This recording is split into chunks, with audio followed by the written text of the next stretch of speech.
巴菲特嘅滾雪球嘅財富理論，聽明一句咧，夠用一生。好多人咧日日都想暴富，想走捷徑，但係真正嘅財富嘅累積，其實係時間，時間先係財富最好嘅朋友。巴菲特講，累積財富咧就好似滾雪球，要有夠長嘅沙漠，其實就係時間同埋耐心；要有不斷嘅落雪，其實就係要持續嘅儲蓄、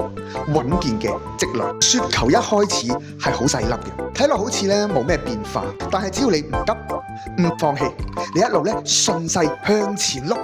你就會咧越滾越大。越滾就會越厚，財富咧從來都唔係一夜嘅暴富，而係咧日復一日，一點一滴，慢慢沉澱，送你一句頂級嘅財商智慧：慢即係快，快即係慢。收起你嘅浮躁，唔好急住咧去揾捷徑，同時間去做朋友，靜靜咁樣積累福利，時間耐咗，你自然就會收穫驚喜。